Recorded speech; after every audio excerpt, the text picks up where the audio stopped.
Today on the Cost of Living Abroad pod, we meet a Gen Z tech entrepreneur who escaped Florida's chaos and cost of living crisis to build a business and find focus in Vietnam. He was a channel subscriber who reached out before his move, and now he is living his dream. Stick around to the end to hear his story of finding his first apartment, dating, and settling in to Da Nang, Vietnam. Welcome to the Cost of Living Abroad pod. I'm Evan. This is Ash. I'm excited to get to know you and talk to you. And why don't you just start by telling me what sort of set it off for you, or what was maybe like the catalyst for you leaving home and coming to Southeast Asia and Vietnam? Yeah, so I think there were a lot of reasons why I decided to move to Vietnam. One of the biggest was definitely the cost of living in the US. So last year I was working in tech. I was making a good salary, but still I wasn't able to save any money. I was living in Tampa, paying a lot for rent and a lot for food. And, I was working remotely, so I figured why not go abroad where I can save some money and just earn income from anywhere in the world. Yeah, when I talk to people who haven't made the leap yet, that's, for me, is like the biggest thing, is like try and figure out a way to have some kind of income before you leave. Because if you have any kind of income, whether it's a big income or even just a little, like a supplementary income, it makes it so much softer on the landing side, right? Like you have so much more run out time. If the first 3 months are like a mess somewhere, as they often are, then it's like, okay, Da Nang wasn't for me, I'll go try whatever, Bangkok or Koh Samui or Malaysia or something. What were you doing in tech? So I worked as a software engineer for a number of years, and I also worked as an early stage startup. I was a CTO. We were bootstrapped, so we were just trying to get things off the ground, get things going. But yeah, you mentioned having a salary before you move here, and I think that's especially important. You establish yourself as an entrepreneur. I took some time off at home and just really developed my business to get it to a solid foundation where I could afford to move here and I wouldn't have to worry about living expenses or being able to pay my bills. For anyone who's an entrepreneur or you're just thinking about starting a business, I think it's really important that you have some source of income that can at least sustain you here when moving to another country.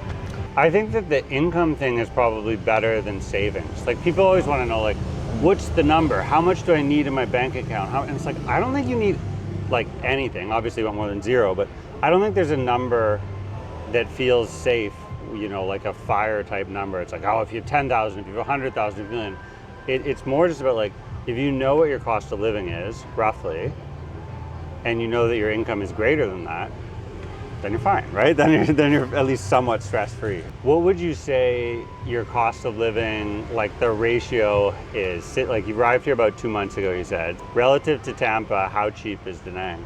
Oh my God, it's incredibly cheap. Yeah, so my rent is about 2.5 times lower here in Vietnam, and I'm still renting a very nice place in a modern apartment. And in terms of food, you can eat here for $1, $2, $3, have an amazing meal. The same kind of meal would cost at least 20 USD. What about your expectations? Like before you got to Vietnam and Da Nang, what was the number in your mind that you thought you were going to need, like monthly expenditure wise? And are you spending like more or less now that you're actually here? Yeah, that's a good question. So I actually thought I wouldn't be spending as much as I did coming here. So my rent is about $1,000 a month, which is very expensive. For Vietnam, I was expecting to pay maybe $500 to $800. But also prices have gone up in Da Nang over the last few years. So that was a little bit more than expected, but I would say everything else has been relatively around my expectations in terms of eating out, going out for entertainment. So it's been pretty ballpark except for the rent, I would say. Okay. And are you living in like a new build condo type? Yeah. 1 bedroom? Yeah. That's yeah. fair. Yeah. I'm living in a 2-bedroom apartment. Okay. In a apartment complex that was built last year, so it's a new building, very secure. We have underground parking, so you don't have to worry about your motorbike getting stolen. And that price range for a 2-bedroom, especially if it's a new build, that's what you're gonna pay, $800 to $1,000, and then there's a couple a couple sort of very like high-end or exclusive buildings where you might even get into $1,200 or something like that, right? Like thinking in terms of million dong, maybe like, I think 30 million dong is probably the high end for most rents here, unless you're renting like a 5-bedroom villa or something like that. Yeah. People think of Florida as like a pretty, I don't think, maybe open isn't the right word, but a very like libertarian place, right? Like a place that relative to a lot of sort of like continental United States is less inhibited, maybe sometimes too much so. And a lot of people I think come to Vietnam because they think of it as being a kind of freedom or less rules, less micromanagement or imposition they have to face at home. What's your experience with that been so far, you know? Yeah, so just for context, I actually grew up in Wisconsin. Okay, fair. So I went to university there, and then I moved to Florida and went to grad school at FSU. So I was in Florida for about 5 years after that. And yeah, in terms of how open it is, I think Vietnam is so much more open than any other US state you could possibly imagine. It's very, very convenient. It's very easy to get things done here, and that's really how the people operate. Is like they find a way. They're very innovative and very creative. So like in the US, for example, you always have to pay for parking, or you have to park in a very specific spot. Here in Vietnam, you just park on the sidewalk of whatever place you're going to. Yeah, and in terms of convenience, it's just so convenient here. If you want to get your laundry done, there's a laundry service. You just call them, they pick up your laundry, they go wash it, bring it back in a little bag, all folded and dry. And so it's very, very open here. I would say there's a lot less restrictions in terms of what you can do. It's so dynamic, right? Like it has the reputation as being communist because the party is called the Communist Party. On the books, it's a socialist republic, so it is a Republican country. But it's so young, it's so dynamic relative to the United States or to Canada that I always, innovative is a word, or maybe like intuitive. Like it always feels like if there's like a hole or a gap or something missing here, someone immediately appears to fill it, right? Like, that's right. You know, like that sense of like whether it's the laundry or the parking or the whatever, like if something is needed, it will magically appear, and it's usually someone just like, you know, bootstrapping or showing up or being there first, being the first to offer the solution. How are you making money now that you've left the States? Are you still just working remotely for one company, or are you doing something else? Yeah, so I actually started my own business last year.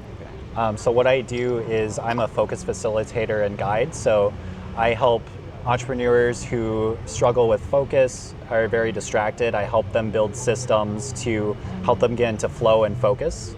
And I've also developed a system called Focus Protocol, which is a system I use with my clients to help them build the personalized focus system and tools that they need to build the life that they want or build the business that they want. So I basically help them focus on the right things, and then also end up helping them with business too. So if they need help with sales skills, marketing, whatever they need when it comes to building their business, I help them with that as well. When I was working in tech, I was quite miserable, and I spent a lot of time basically numbing myself with distractions. So I would dive into YouTube or social media or dating apps and just use that to fill the emptiness that I had inside. And eventually I got so burnt out and just needed to take some time to reflect and figure out what I wanted to really do with my life. And it was through this period of reflection and introspection that I realized two things. One of the biggest tragedies that people face in life is that they never find the thing that they want to do with their life. And the other tragedy is that we're so distracted today that even if we find our thing, we might not be able to focus on it to build the life or build the business that we want. So I went through that process myself, and it was one of the most transformative experiences for me, is finding my mission and finding how I want to help the world. And so, yeah, I decided to start helping people with their focus, help them find out what they want to do, and then also help them build the business that they see for themselves. Yeah, that's beautiful, man. That really resonates. Yeah, you know, I mean, sometimes it just takes a lot of trial and error. Yeah. And of course, like finding your purpose or what you want to do, it takes effort. It doesn't just always come to you out of thin air. A lot of times you have to really try a lot of things and just explore and figure out what resonates the most with you. What was the thing that drew you into Vietnam in particular? And had you, or do you want to visit or live in other countries in the region too, or was it specifically Vietnam? Yeah, that's a good question. So I was actually looking between two different places to move abroad. The first was Bali, and the second was Vietnam. And I was leaning more towards Bali in the beginning because I knew there would be more English speakers there, larger entrepreneurial network, so just better for business and networking overall, and just easier to make friends if more people speak English. Yeah. So my original plan was leaning more towards Bali, but as I was doing more research, I came across a YouTube video about Da Nang. Okay. And I'm like, what's this place? I've never heard of Da Nang, Vietnam before. And just started doing more research and found out that there are a lot of, you know, American expats, Canadian expats living in Vietnam, and they just had such good things to say about it. And me personally, I love Vietnamese food. It's my favorite food in the world. So I wanted to be able to eat that every day and not go bankrupt. Yeah. Right. And yeah, I also love to play badminton, and that's super popular here around the city. And in the States, I played with a lot of Vietnamese people, and they're just some of the most friendly, happy people I've met. So I wanted to be around that kind of culture and environment, and yeah, just experience, you know, like the real Vietnam experience, and still be able to be around the locals, go to local places, not have everything so westernized, so to speak, or commoditized, and still get a real authentic experience here. There's so many misunderstandings about Vietnam, outside of Vietnam, in the region, in the world, in the States, in Canada, in the West in general. A huge one is just that most people don't realize there's 100,000 foreigners in the country, which is a lot. That's a big number of people.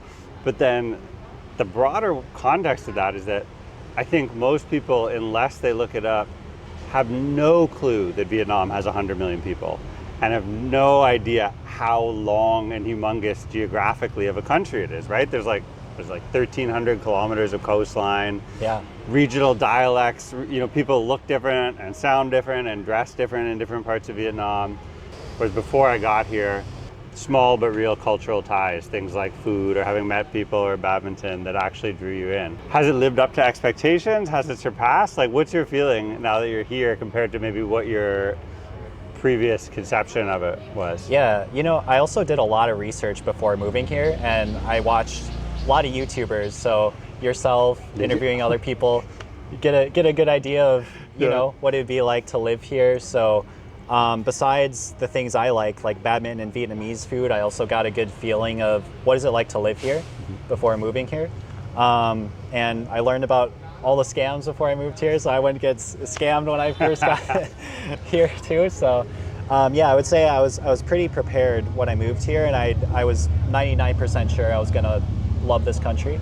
And in terms of living up to expectations, it's definitely lived up and even exceeded my expectations, just with how helpful people are here, how friendly they are to foreigners.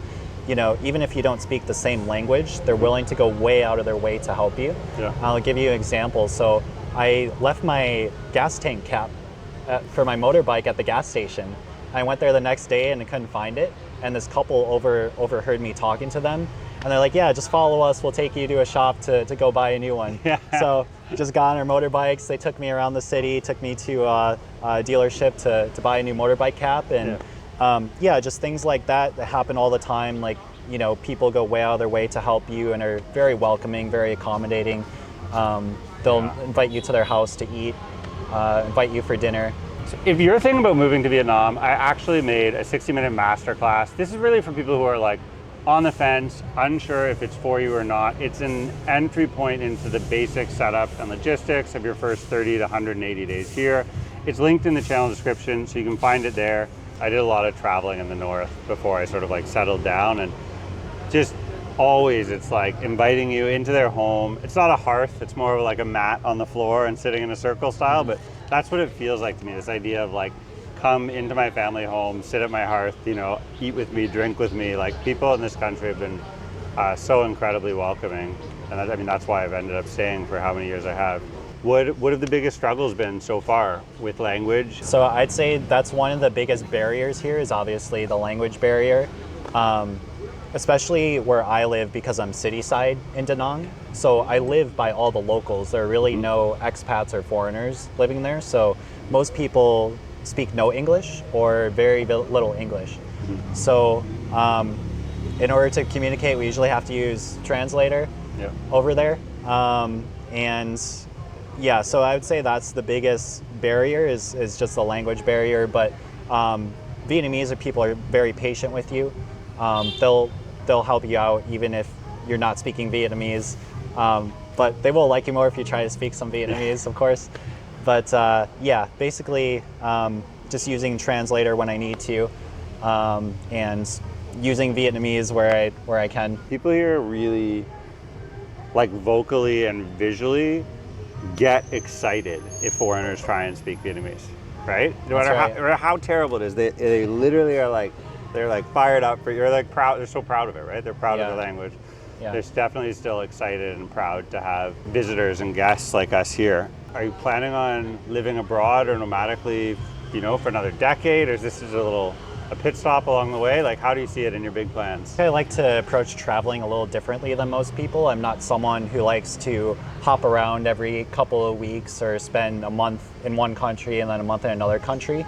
I really like to move somewhere and get a really good feel and establish roots of a place. So I prefer to stay in a place for at least 6 months to a year, really get a good feel to see if I like it.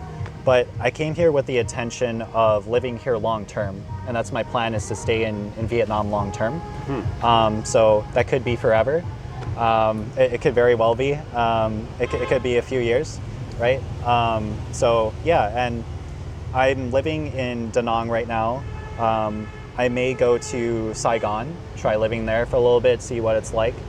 But yeah, I will most likely stay in Vietnam long term. That's really my plan. Most people online are incorrect in assuming there aren't long-term visa options. There's plenty, whether it's through work, investment, marriage, or through education, right? So there are plenty of options to stay long-term. And then, I don't know if you read recently, but literally last week, citizenship for foreigners was approved, which is rare. Not just in Southeast Asia, in general in the world. It's not a common thing to have that. So now there's a real legitimate way to immigrate to Vietnam and become Vietnamese, and it requires either, I think you have to live here for 5 years. There's a language component, but it's not like, you know, I think it's the equivalent of like someone immigrating to the States and having to pledge allegiance to the flag or something, right? It's not like you have to become a fluent Vietnamese speaker. So, and then of course, if you have kids or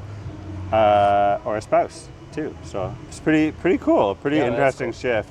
I'm very curious about why you chose to live in Haikou, and then I guess we can get into more detail about how it's been afterwards. I love city side Da Nang. I think it's beautiful. I think it's super chill. It's not as like crowded, dense, or intense as most Vietnamese cities. Like, if anything, it almost reminds me in some ways of Dalat, which is like a sort of like mountain retreat city in central Vietnam. You definitely have to go if you haven't been. Yeah, so what was the motivation to live there? And then how do you think it's been so far? Yeah, it's a good question. So the most important things to me was a quiet place. So I didn't want a lot of street noise or karaoke going on all the time. The other thing that was important to me is a very modern building. So I just wanted a place where there wasn't going to be a lot of molds or any issues with that. And yeah, to be quite honest, I was pretty exhausted from the flight. So I was just happy to take whatever place I felt was good enough, and I didn't want to get stuck in analysis paralysis of having too many options to choose to live. So as soon as I found a place I like, I just went ahead and signed a lease. So I actually only toured 2 different apartments here. The first one just had karaoke right downstairs, so I know that was a no-go for me. And the second one I tried out, I really liked it. I spent a couple of nights there just to get a feel and see what the noise would be like at night, and it was pretty quiet. So yeah, I just ended up signing a lease at that place and just went for it. So did you post in like Facebook groups? Did you look on ShotTot? Did you directly contact a real estate agent? What was the process? Yeah, so I think I did what most people do, which is just go in the Facebook group for listings in Da Nang. And I just saw some listings I liked there, so I reached out to the agent and got in touch with one who sent me a bunch of different places to choose from. So yeah, so I was messaging her before I moved to Vietnam, and then once I got here, I had someone to show me around, show me a couple of places. Man, you really, just by what you're saying, I can tell you did legitimately do all of your research and really do the back end before you came, which is it's so cool to hear, because it's not that it's rare, but I think, and it's kind of my whole pitch, like, well, look, if people watch my content and just use the stuff that's free, that's on the podcast and on my main YouTube channel, amazing. That's beautiful. If I just like help people have better outcomes in their move to Vietnam, that's really all I want. You know, like ultimately, that's what I think the value prop is, right? It's just like, I hope if you watch this stuff, your experience of moving here will be better. And the reason I want to share it is because I moved here and I love it. You know, it's just that simple. It's not like, there's no like deeper stuff in that, but to hear you talk about these things, like having checked for karaoke, checked for mold, like those are such key factors. And then knowing to get in the Facebook groups and actually contacting something before you land. And making friends too. So I was making friends on Facebook before I moved to Vietnam. So as soon as I got here, I had, you know, some people I could reach out to, could kind of show me around, just become my friend, you know, get to know them. If you know what you're looking for, where to live, if you have a pretty good idea about what your budget is, you know where your income's going to come from. And then, the next big thing is sort of like in Maslow's hierarchy, the social part, right? So how did you go about chatting with people, talking to people, getting in touch with people before you got to Vietnam? Yeah, I mean, I didn't do anything special, I guess, or out of the ordinary, just how I'd make friends in the US, did the same thing, just, you know, making conversation, talking to them about what they're interested in, you know, just getting to know them. Yeah. And so did you join like the standard expat groups? Did you look into specialty groups like badminton or like language exchanges or? So the thing that really helped was posting an intro about myself in the expats group, because a lot of people commented on that and were like, yeah, like we have this badminton club, or yeah, we have this entrepreneurial club, you should come join. Oh, yeah. So through that post, I was just able to make a lot of connections and meet a lot of people who have the same shared interest. Nice. And just connect with people that way. Yeah. Yeah. Is that how we met? Did I reply to that post?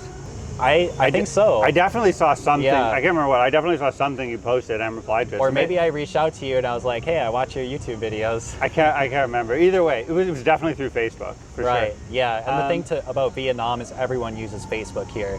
Right. And there's so many groups on Facebook, so many, you know, if you're looking for reviews before you go to a place, you can go to Facebook and check it out. So yeah, and it's the marketplace of the country, right? Like everything economic, any kind of exchange is going to happen or can happen on Facebook.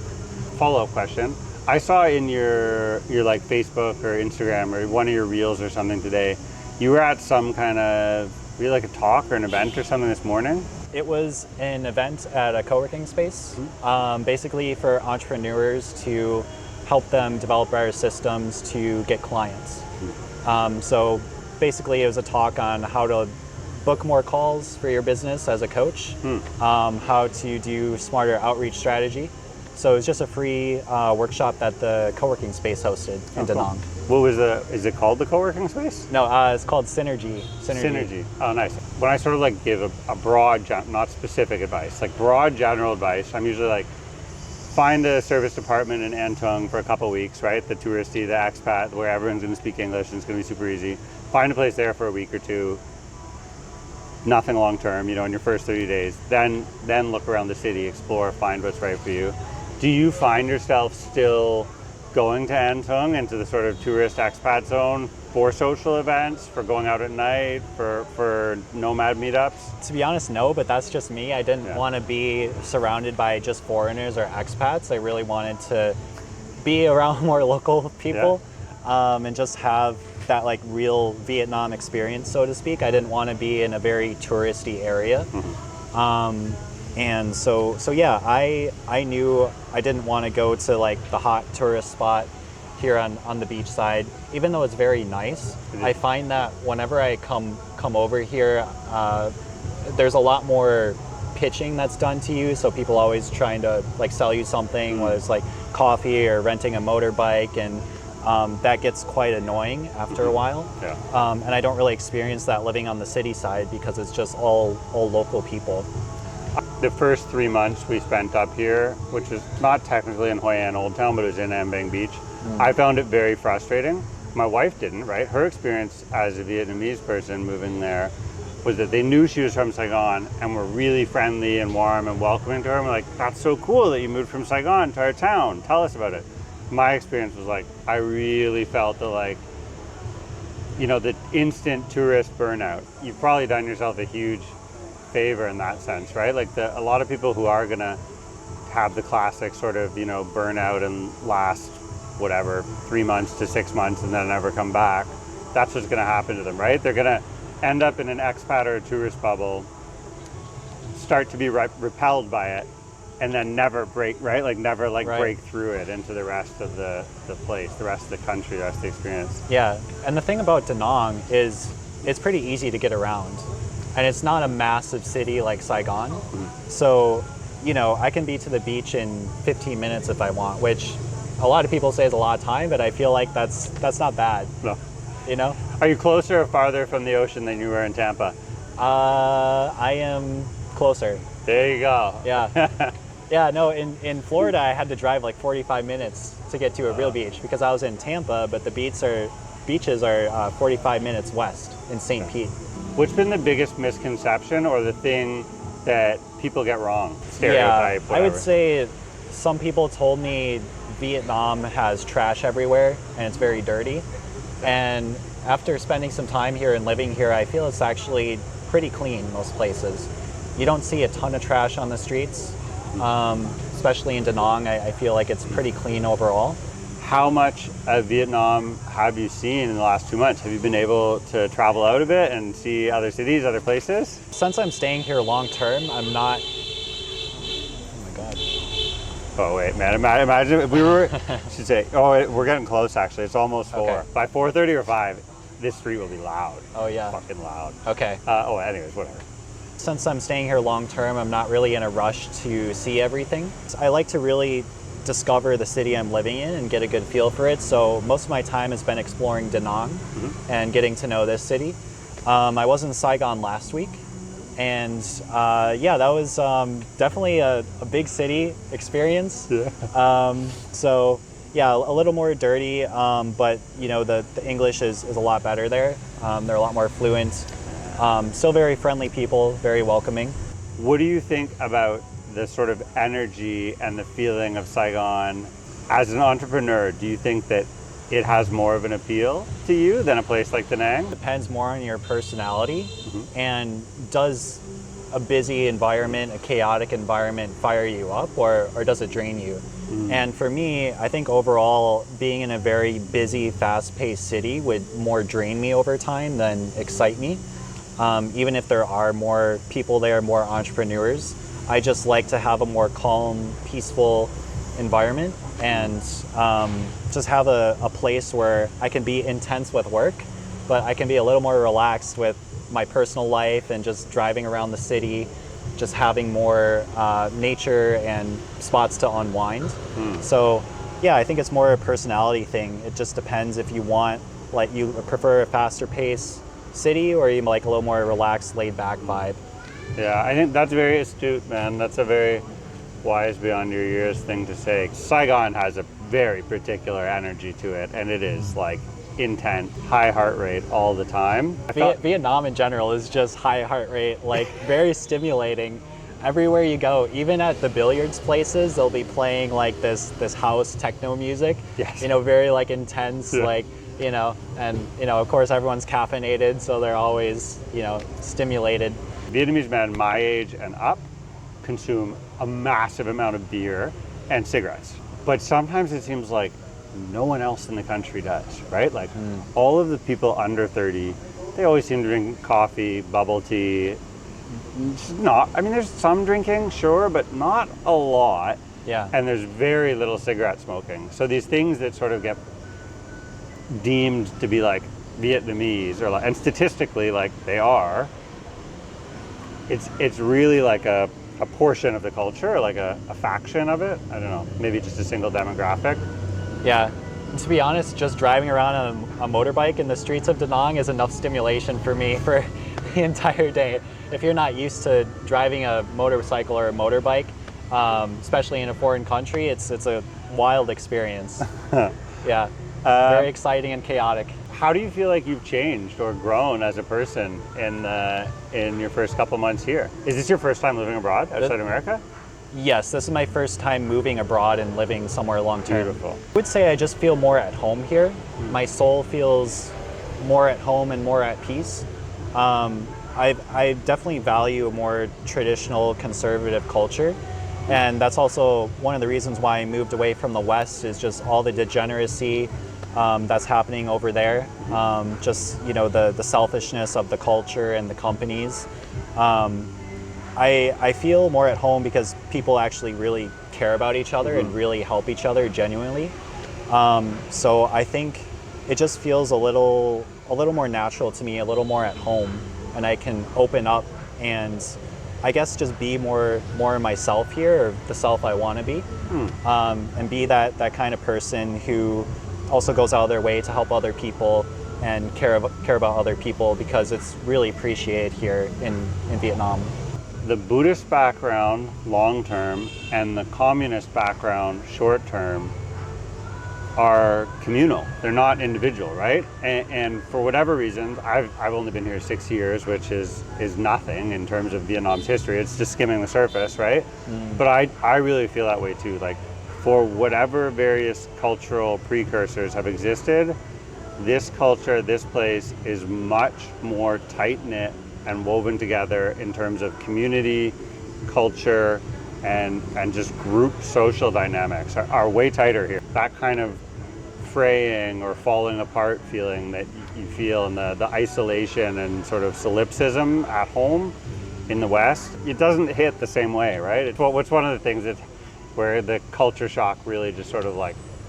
Yeah, I would say the obsession of taking pictures everywhere all the time, especially the girls are always, you know, taking photo shoots for like an hour or 2 hours at the same place sometimes. And that's kind of just a little shocking to me, I guess, and not really used to seeing that. Just a very, very high obsession with selfies and picture taking and stuff like that.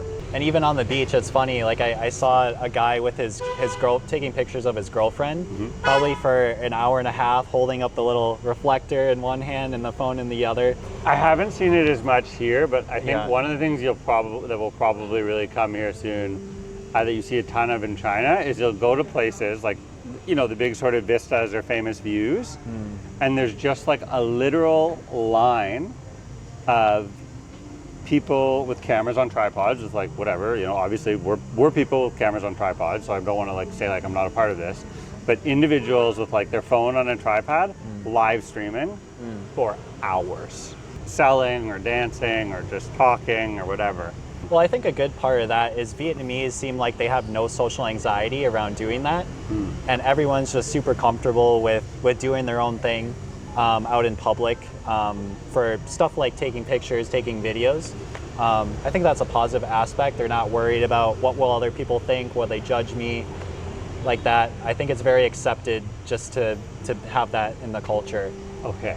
The whole concept of privacy here is totally different. Oh yeah. If it exists, it's totally different. So yeah.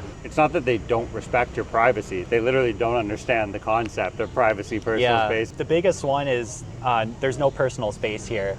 In the West, we're used to having our personal space, right? If you get too close, it feels very uncomfortable. So I'll give you 2 different situations where there's no personal space at all. The first is just driving around on a motorbike in general. People drive so close together that they're almost hitting you, or when they're merging in front of you, they're almost crashing into you. The second one is I was just walking around in a grocery store and a girl was looking for something, and she literally walks up to me maybe like 6 inches from my face. She's looking that way, but she's standing this right here, face to face. And I was just, kind of like, what is going on? Why is she right here? So she was standing here for maybe 4 or 5 seconds, and then she walks away and goes. At first, when I thought here, I was like, are these women hitting on me? Is this the way of flirting things? I remember the same thing, like being in stores where someone would come up and just like stop where like our arms were touching, you know? And I'd be like, do you not realize our arms are touching, lady? Like, what is this? What is going on? But I really don't think it was a come on at all. It's just like, yeah. And it's just a different perspective, you know, with the traffic thing. Like, it's actually a positive thing for people to just go with the flow and not hold other people up.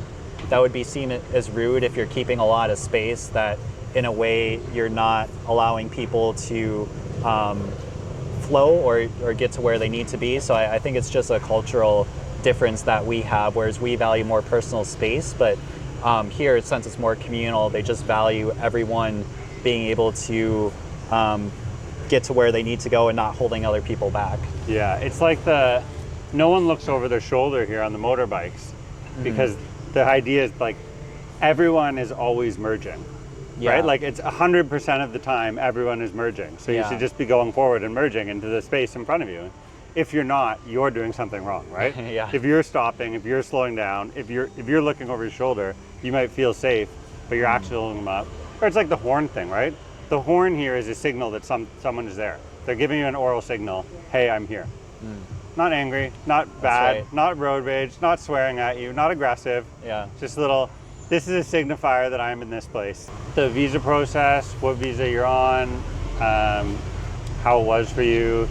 Did you do it by yourself? Did you just use the e-visa on the government? How'd you get set up? Yeah, so right now I'm just doing the 3-month e-visa. And that's what most tourists end up doing, is they do the 3-month visa, and then every 3 months they do a visa run to another country. So that's my current situation.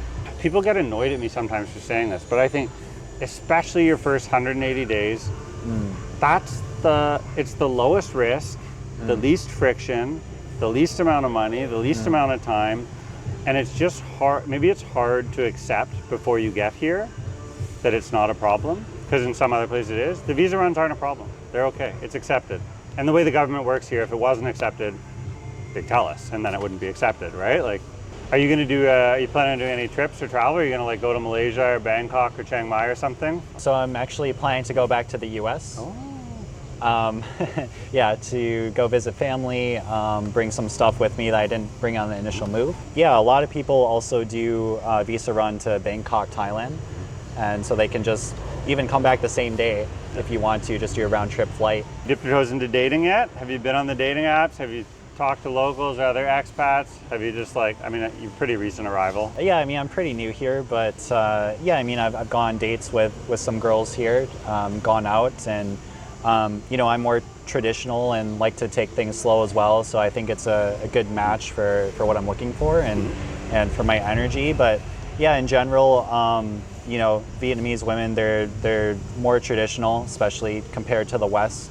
And if you want to date, I think it's very important that you follow their culture. For some women are more open-minded, of course, but I think in general it's really based on still traditional dating, traditional values, that sort of thing. I think people are more conservative, women, but they're also more explicit sometimes about what they want in a relationship. In other words, they'll tell you straight up, to your face on date one exactly what they're looking for? Like there's no subtlety about it, right? I haven't had that one yet. The quick I love yous on the first date, that hasn't happened. But yeah, I would say in general, like they're more straightforward with their intentions and what they're looking for. Like you said, if they're looking for a long-term relationship, they're going to make it very clear. Even if it's not explicit, they're going to show that through their actions or inactions. And I think that's a good thing, is that in the West, there's a lot of games when it comes to dating. And you have to be afraid, am I showing too much interest? Like maybe I should hold back. And both sexes do that. Men, play the game, and women play the game. And I think there's just too many games going on in dating. I think if two people like each other, then there should be no shame in sharing how you feel about the other person, and just being very honest. And I think that that makes things work. If you both like each other and you both say, hey, like, I think we're a good match, and I like hanging out with you and you like hanging out with me. I think it just makes dating so much easier and a lot less stressful. You don't have to guess what's going on in their mind or what they're thinking. If someone's that honest to you, then you feel obliged to do the same, right? If you're going to have any sort of trust relationship, they're going to be explicit about their intentions. You probably are too. What's the advice you'd give to, yourself 6 months ago, to someone who's in the same position you were in a year ago? Yeah, honestly, I would just say do your research. Go on YouTube, find some expats who are living here. You can get a good idea of the lifestyle and what it's like to live here just by observing other people and their daily life and routine. The other big thing is have an income stream before you move here, so you don't have to stress about money, because traveling and moving abroad is stressful enough on its own, and a big adjustment, right? So especially if you haven't lived abroad before, there are gonna be a lot of things that don't meet up to your expectations. And speaking on expectations, I would say don't have such high expectations that everything is going to be like it is in your country. They're going to do things differently here. Some things will annoy you, some things will make you mad, but other things you'll find are way better, way more efficient. So what is the biggest frustrations, the biggest hiccup or struggle so far of living here for you? I had quite a few issues with just small things with my apartment. For example, like my parking pass wasn't working. So someone told me to, go to the desk to get it fixed, and then they suggested that, or they told me that I did something, or I should have done something that they never told me to do. So it was kind of like a deflection of responsibility in a way. And I don't want to speak to the culture, because I don't know if that's common or typical here. I just haven't lived here long enough. But I've just found that a lot of small things in terms of living situation have kind of surprised me. I mean, it's universal, but I think it can be exacerbated here and also by language. Yeah, like the bureaucratic runarounds are real. Administrative stuff, which is definitely one of the reasons why it's so much better, if possible, to just do an e-visa for the first 180 days. There's gonna be other stuff that's gonna stress you out, right? Like you said, there's other stuff that's gonna stress you out. Don't overthink the visa at first until you've actually been here 6 months and know you really want to commit. Have you dived into banking yet? Yeah, I mean, it was super easy. The only prerequisite you need is a Vietnamese phone number. Yep. And then you can open a T-Mobile bank account here in Vietnam. So it was super simple. It took maybe 30 minutes, just brought my passport, had my Vietnamese phone number, and then I was able to open a bank account. Nice. And are you loading it up with cash? Are you able to transfer through Wise or your bank account? Yeah, that's exactly. I'm transferring from my US bank account to Wise, and then Wise to T-Mobile. I'm glad I didn't skip that, because it's Wise. I am, disclaimer, an affiliate for, but it's also it's the smoothest way, right? I really think it's the smoothest way until you get to the point where, like me, you have an address here, then you actually just start banking with, Viacom Bank, Balvia and stuff. Is there anything I didn't ask you that I should have asked? Anything left you have that you want to say about Vietnam and the whole experience of leaving America to come here?